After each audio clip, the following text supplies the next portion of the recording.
Plus vous voyez la vérité dans la parole, plus votre esprit est transformé. La Bible nous dit de nous transformer en renouvelant notre esprit. Votre délivrance est dans la parole de Dieu. Vos actions dans le passé ne vous concernent pas uniquement en regardant la parole de Dieu. Dieu ne vous appelle pas dépendant. Il vous appelle son fils. Et il a payé le prix de votre liberté. Être né de nouveau signifie que vous êtes né de Dieu et que vous avez l'ADN de Dieu dans votre esprit. Vous avez donc sa nature et vous étudiez la parole de Dieu. Confessez la parole de Dieu et rappelez-vous la parole de Dieu chaque fois que le diable essaie de vous vendre ses mensonges. Priez avec foi. La prochaine étape consiste à prier avec foi. La Bible nous a enseigné que la prière efficace et fébrile d'un homme juste est d'une grande utilité et que vos prières font la différence. N'adhérez pas aux mensonges du diable qui vous dit que vous perdez votre temps lorsque vous priez avec foi. Les montagnes sont déplacées, les situations changent. Si vous voulez être délivré de la masturbation, vous devez prêter attention à la prière. C'est par la prière que vous insistez sur ce que la parole de Dieu vous dit. Lorsque vous priez avec la conscience de votre identité en Christ, tout ce pourquoi vous priez se manifeste. Le diable ne fait qu'entrer dans votre propriété et détruire l'emprise du diable dans votre vie. Dieu veut que vous soyez délivrés. Associez-vous à lui en insistant sur la parole de Dieu dans le lieu de prière. N'oubliez pas que lorsque vous priez, les choses changent. Ayez foi en Dieu. L'âge requis pour entamer une relation dépend de notre niveau de maturité, de nos objectifs et de nos convictions.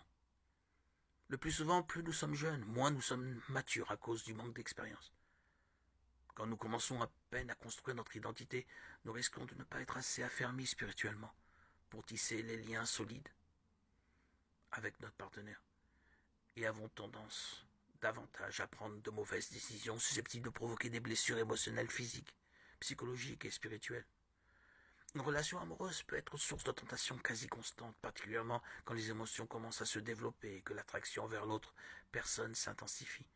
Les adolescents et même les jeunes adultes sont soumis intérieurement à des pulsions hormonales et extérieurement à des pressions sociales, parfois à la limite du supportable.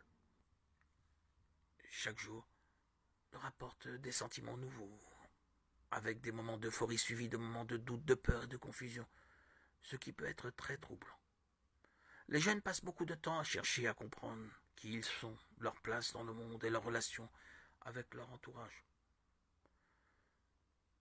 Ajouter à cela la pression d'une relation amoureuse serait trop exigé de soi, surtout si l'autre personne traverse les mêmes chamboulements. Ces relations précoces font qu'il est alors plus difficile d'éviter d'endommager une image de soi encore fragile et en cours de formation, sans parler de la tentation. Si la perspective du mariage est encore éloignée, il est probablement trop tôt pour commencer à se fréquenter en tant que couple futur. Il est préférable pour ces personnes de pratiquer des activités de groupe permettant aux jeunes de développer leur aptitude sociale et de se faire des amis, sans les pressions et difficultés inhérentes aux relations amoureuses. Quel que soit l'âge auquel une personne décide de commencer une relation amoureuse, ce devrait être un temps pour construire sur les fondements de la foi qu'elle a reçue, pour grandir et pour discerner la volonté de Dieu pour sa vie. Nous ne sommes jamais trop jeunes pour entamer ce processus passionnant.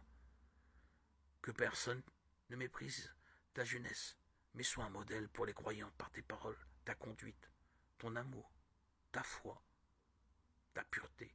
1 Timothée 4,12.